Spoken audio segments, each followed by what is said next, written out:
Je vais vous expliquer dans cette vidéo comment on comptabilise les contrats à long terme. Donc après vous avoir expliqué le cadre d'analyse de cette notion de contrat à long terme, je vous expliquerai la méthode de comptabilisation à l'achèvement et ensuite de comptabilisation à l'avancement.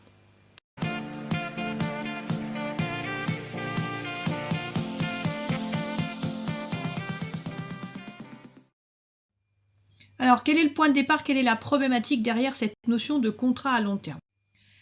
Qu'est-ce qu'un contrat à long terme déjà? Donc c'est défini dans un article du plan comptable général du PCG qui dit que c'est un contrat d'une durée généralement longue, qui est négocié mais pour un projet unique et qui consiste en fait à construire, à réaliser un bien ou un service ou un ensemble complexe de biens ou de services dont l'exécution s'étend sur au moins 2 exercices comptables. Il faut savoir qu'en comptabilité générale, lorsqu'on parle de contrat à long terme ou de long terme de façon générale, c'est plus d'un exercice comptable, plus d'un an.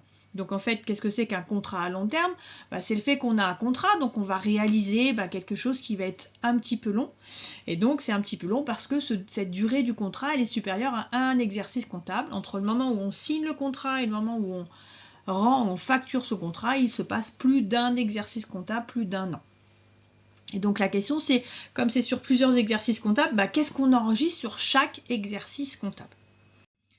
Le problème est le suivant, c'est que d'un côté on a un principe de prudence, et ce principe de prudence nous dit qu'a priori si on fait un bénéfice lors de contrat, on ne doit pas prendre en compte ce bénéfice avant la fin du contrat. Et puis d'un autre côté, on a l'objectif d'image fidèle et le principe d'indépendance des exercices qui fait que, en fait, dès qu'on a connaissance d'un bénéfice, on doit l'enregistrer. C'est-à-dire que chaque jour de travaux, en fait, contribue un petit peu au bénéfice. Et donc, dès lors qu'on fait des travaux, on devrait enregistrer une partie des bénéfices. On a donc, lorsqu'on va privilégier le principe de prudence, une méthode qui s'appelle à l'achèvement. On ne va enregistrer le bénéfice qu'à l'achèvement du contrat. Ou au contraire, si on va privilégier le principe, l'objectif d'image fidèle et le principe d'indépendance des exercices, on a la méthode à l'avancement, c'est-à-dire qu'on va enregistrer du bénéfice au fur et à mesure qu'on avance dans le contrat. On va donc voir ces deux méthodes en commençant par la méthode à l'achèvement. Alors la méthode à l'achèvement, on va privilégier le respect du principe de prudence. Dans le cas de la méthode à l'achèvement, l'ensemble des travaux qui sont réalisés ne sont pas constatés comme une vente, mais comme des travaux en cours. Et donc ces travaux en cours représentent des stocks. Donc la première étape est de valoriser ces stocks comme stock de produits au coût de production, c'est-à-dire l'ensemble des charges qui ont permis de réaliser ces travaux. Donc on va enregistrer une écriture de constatation de stock final, on débite, on fait entrer des stocks, des travaux en cours pour le coût annuel des travaux et on crédite variation de stock de travaux en cours 71 335. Lorsqu'on a fini les travaux, il va falloir d'une part constater la vente, la livraison des travaux, et d'autre part, il va falloir ne pas falloir oublier d'annuler les stocks en cours, c'est-à-dire d'annuler le stock initial en fait. Donc première écriture à la fin des travaux, on va constater une vente, on crédite 704 travaux, de la TVA collectée 44,57 et une créance sur client, et les clients ont une dette envers nous 411. Et donc on va annuler le stock de travaux en cours. Donc cette fois-ci on va débiter 71 335, on va créditer, on a un flux sortant du stock. On crédite 335 pour la valeur des coûts annuels des travaux réalisés précédemment. Point de vue analyse de ces opérations, quelle est la conséquence sur le résultat de l'entreprise? On a dit qu'on est dans cette méthode à l'achèvement sur une primauté du principe de prudence. Et donc le principe de prudence fait qu'on enregistre des bénéfices que lorsqu'ils sont certains. Et donc on va regarder ce que ça donne. Donc ici, je suis en année N, c'est mon compte de résultat avec à gauche les charges, à droite les produits. Donc en fait, durant l'année N, j'ai des charges de production et l'écriture comptable qu'on passe concernant ces travaux correspond en fait à une production stockée dont la valeur est identique aux charges de production puisque je valorise cette production au coût de production. Alors un coût, c'est une somme de charges. Donc en fait, j'ai égalité entre les charges de production qui sont l'ensemble des factures que j'ai payées au fur et à mesure et la valeur de ce que j'ai fabriqué qui est valorisée au montant de ces charges. Et donc en N, le résultat n'est pas impacté par les travaux réalisés. Par contre, en N+1, cette fois-ci, je vais annuler ma production stockée, je vais constater des nouvelles charges de production et je vais vendre, donc livrer mes travaux. Sauf que en même temps que, si je regarde un petit peu tout ça, voici ça, c'est mes charges de production de l'année N, mes nouvelles charges de production, et donc finalement, l'impact sur le résultat N+1 eh bien, correspond au bénéfice du contrat, ce bénéfice du contrat, ici en rouge, qui correspond en fait au bénéfice qui a été réalisé suite aux opérations de N et N+1. Mais dans cette méthode d'enregistrement des contrats à long terme à l'achèvement, seul le résultat qui voit l'achèvement du contrat bénéficie ou est impacté par le bénéfice du contrat. C'est le principe même de cette méthode d'enregistrement des contrats à long terme à l'achèvement. Que se passe-t-il maintenant si le contrat est déficitaire? Alors là, toujours principe de prudence, donc j'ai une perte latente à enregistrer.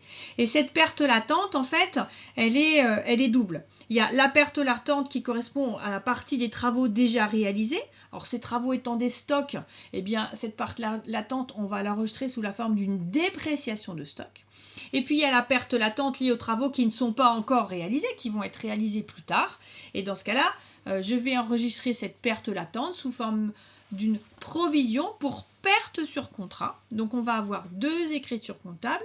Une première écriture comptable qui correspond à la dépréciation des stocks pour la partie de la perte sur les travaux réalisés et pour la partie de la perte sur les travaux non encore réalisés, donc ça reste des pertes probables, et ça, ce sera enregistré en provision pour perte sur contrat, donc 68,15 à 15,16, 15,16 qui est une provision pour risques et charges, ici c'est une provision pour perte. Attention, ces provisions, ces dotations aux provisions seront à reprendre lors de la livraison du contrat, puisqu'on passera d'une perte probable, puisque le contrat n'est pas terminé. Une fois que le contrat sera terminé, ce ne sera plus une perte probable, mais éventuellement une perte réelle. Donc il faudra reprendre l'ensemble des dotations aux dépréciations. Donc il faudra passer des écritures de reprise, opération inverse, avec des comptes commençant par 78 pour les reprises. Deuxième donc façon d'enregistrer les contrats à long terme maintenant, une méthode qui est la méthode en fait préférentielle du plan comptable général. Donc c'est cette méthode-là qu'il faut en priorité appliquer dans les entreprises. C'est la méthode de comptabilisation des contrats à long terme à l'avancement. Donc cette fois-ci, ce qui est important de se rendre compte, c'est qu'on va déroger au principe de prudence dans la comptabilité. C'est un principe très présent et donc il y a des conditions particulières pour avoir le droit d'appliquer la méthode à l'avancement, pour avoir le droit de déroger au principe de prudence. Première chose, il faut être capable d'évaluer de façon fiable le résultat lié au contrat.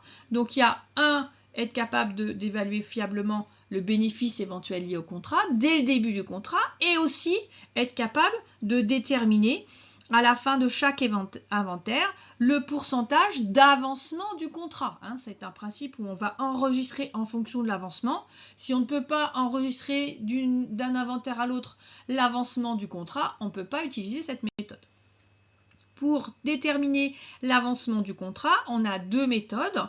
Première méthode, on va prendre un pourcentage de charge. Donc on va considérer que si j'ai dépensé 40% du coût, ça veut dire que mon contrat est avancé à 40%, donc on va raisonner en euros. On peut aussi raisonner non pas en pourcentage de charge, mais en pourcentage de réalisation. Généralement, ces contrats, ils sont managés, gérés à l'aide de gestion de projet, à l'aide d'un outil qu'on appelle Gantt, qui va permettre de mesurer le pourcentage d'avancement physique. Et donc, on va utiliser cette haute outil de mesure où on va regarder, voilà, j'ai fait la moitié de mon contrat, j'ai fait un tiers de mon contrat en termes de réalisation technique concrète et non pas en termes d'engagement de charge. Cette fois-ci, c'est un pourcentage de réalisation. Donc, soit avancement physique, c'est le pourcentage de réalisation, soit avancement de coût, si vous voulez, c'est le pourcentage de charge. Il existe d'autres conditions. Il faut être aussi capable d'identifier les produits liés au contrat et que au contrat, pas l'ensemble des produits de l'entreprise.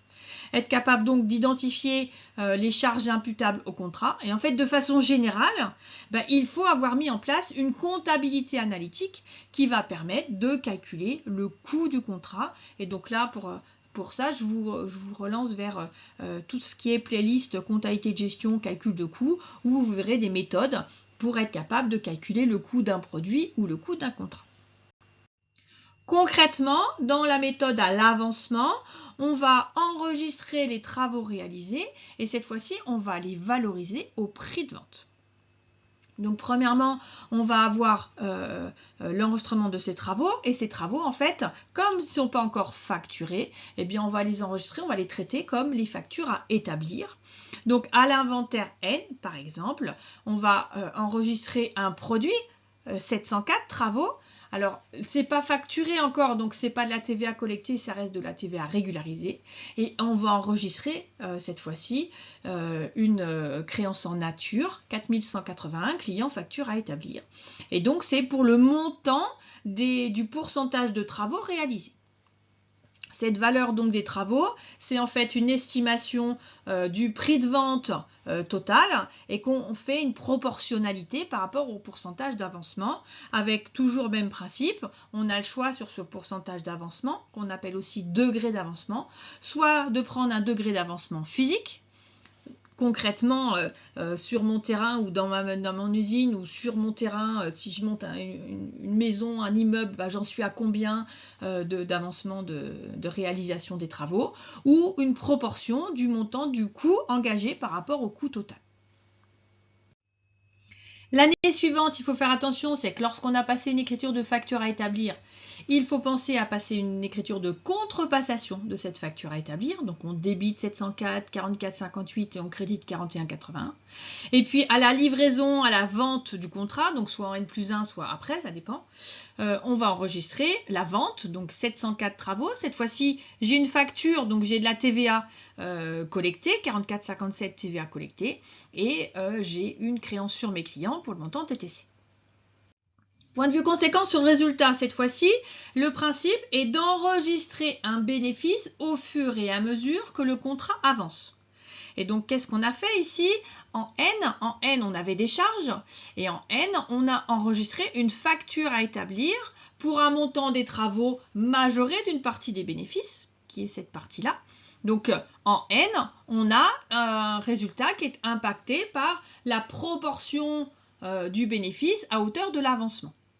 En N+1 maintenant, j'ai des nouvelles charges, j'annule ma facture à établir, j'ai des nouvelles charges et cette fois-ci, je facture la totalité de mes travaux et si je regarde ma totalité des travaux, elle est compensée d'un côté par mes charges de production, l'annulation de ma facture à établir et je me retrouve quand même avec un petit bout de bénéfice et donc encore une fois, le résultat de N+1 est impacté avec un bénéfice, mais uniquement la proportion du bénéfice qui correspond à ce qui a été fait en termes de travaux en N+1.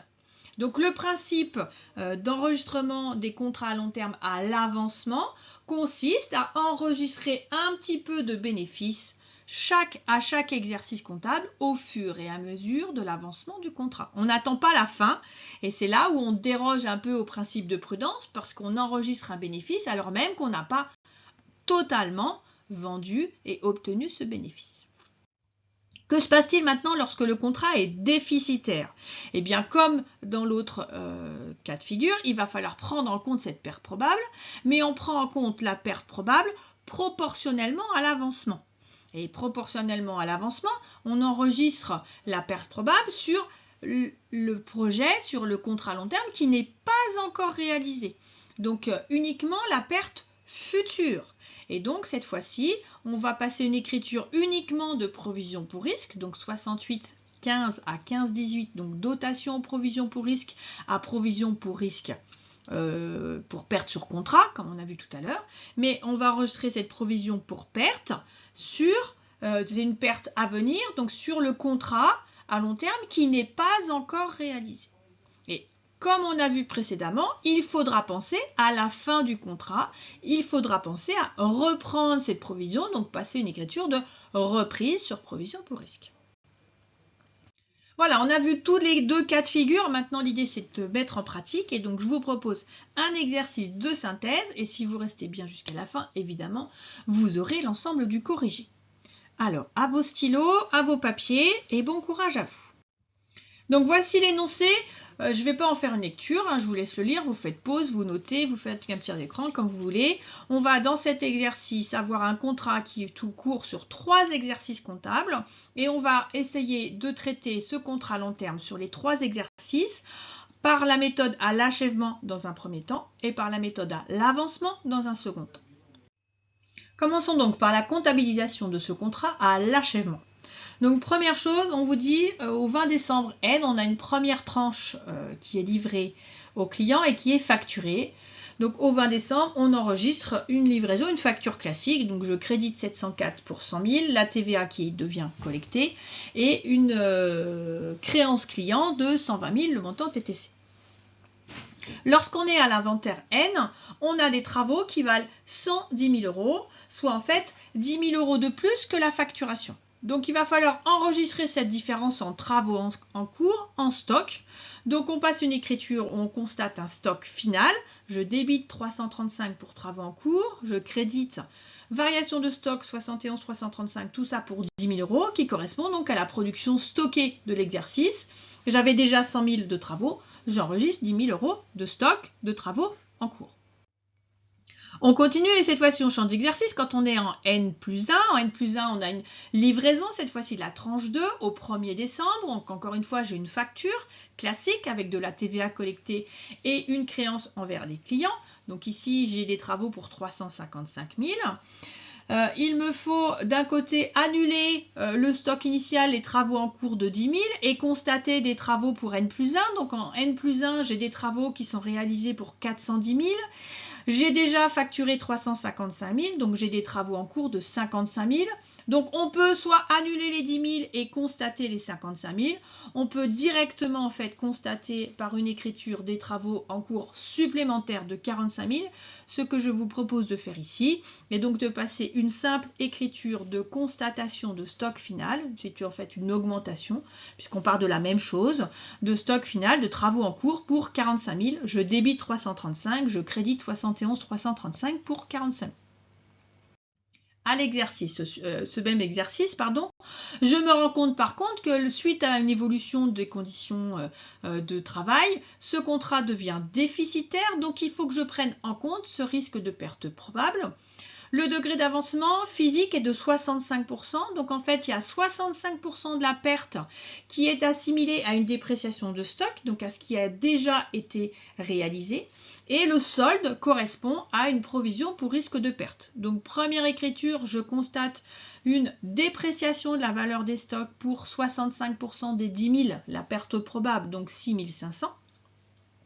Et je constate une provision pour perte sur contrat du solde, donc 10 000 moins les 6 500, c'est-à-dire 3 500.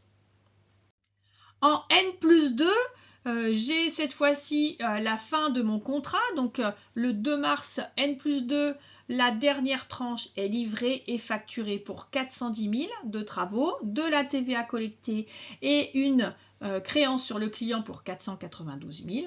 Et à l'inventaire de N+2, il faut que je pense à annuler les travaux en cours. J'ai des travaux en cours pour 55 000. Donc je solde, je fais sortir mes travaux. Donc je débite 71 335 et je crédite, je fais sortir les travaux en cours pour 55 000. Il ne faut pas oublier en N+2 de reprendre les différentes dépréciations qu'on peut être passées liées à la perte probable. On en a deux. On a la dépréciation des stocks, donc on fait une reprise de dépréciation des stocks pour les 6 500 qu'on avait passés, et la reprise de la provision pour perte, reprise de 3 500. On change maintenant de méthode et on va voir un petit peu comment ça se passe maintenant lorsqu'on comptabilise ce contrat à long terme à l'avancement. Donc en N, on a, comme précédemment, une première tranche de travaux qui est facturée au 20 décembre. Et à l'inventaire, cette fois-ci, on a des travaux qui sont avancés à 15%. On prend cette fois-ci l'avancement physique, comme c'est dit dans l'énoncé. Donc, on a des travaux qui sont avancés pour un montant de 15% du prix de vente, c'est-à-dire 127 500 €. Et donc, il y a une facture à établir de 27 500. On a déjà facturé 100 000. Il reste 27 500 qui n'ont pas été facturés. D'où une facture à établir. Je débite 41,81 client facture à établir pour le montant TTC, attention, et donc je constate un produit, 704 travaux pour les 27 500, de la TVA, ben, j'ai pas encore la facture, donc c'est pas encore de la TVA collectée, c'est de la TVA à régulariser pour 5 500, donc mon client me doit 33 000. Maintenant, les écritures en N+1, on vient de passer une facture à établir, donc il faut penser à l'ouverture de l'exercice N+1 à contrepasser cette facture à établir. Donc on passe à l'envers, on débite 704, 44,58 et on crédite 41,81 pour le montant qu'on vient de passer, à savoir une facture à établir pour 33 000 € TTC. Et puis, on a aussi en N+1, au 1er décembre N+1, la facturation de la deuxième tranche. Donc, cette fois-ci, on constate une vente de travaux. Donc, on crédite 704 travaux pour 355 000. On a de la TVA cette fois-ci qui est collectée. Et on a une créance sur un client pour le montant TTC, à savoir 426 000 €. Ensuite, il se passe qu'à l'inventaire N+1, on se retrouve avec des travaux qui sont avancés à hauteur de 65%. Soit, alors attention, le montant, le prix de vente a été renégocié, donc cette fois-ci c'est 65% des 860 000. Donc on a une valeur des travaux qui est de l'ordre de 559 000. Donc il va falloir qu'on établisse une facture à établir. On a déjà facturé 100 355 000, donc 455 000. Donc il manque 104 000 de travaux qui n'ont pas été enregistrés en produit, qui sont donc à facturer. Et facturer, c'est une facture à établir. Donc à l'inventaire N+1, on enregistre un produit 704 travaux pour 104 000, de la TVA qui a régularisé puisque la facture n'est pas encore établie, et une créance envers un client en facture à établir pour le montant TTC. Mais en plus, le contrat étant devenu déficitaire, il va falloir prendre en compte le risque de perte probable, à venir. Donc on a dit qu'on a avancé les travaux à hauteur de 65%, on a enregistré des travaux à hauteur de 65%, donc en fait on a enregistré une partie déjà de la perte. Ce qu'il faut prendre en considération, c'est la partie des travaux et donc la perte qui n'a pas encore été enregistrée. Donc on doit faire une provision pour la perte future, c'est-à-dire les 35 000 d'une perte estimée à 10 000 €, soit une provision de 3 500. Donc c'est une écriture de dotation aux provisions d'exploitation à provision pour perte sur contrat pour 3 500 € pour la perte probable sur travaux à venir. Enfin, N+2. En N+2, il ne faut pas oublier au 1er janvier N+2 de contrepasser la facture à établir pour les 104 000 et donc 124 800 de factures à établir. On constate par ailleurs la vente, la livraison finale au 2 mars N+2. Et à l'inventaire N+2, on n'oublie pas de reprendre la provision pour perte de 3 500.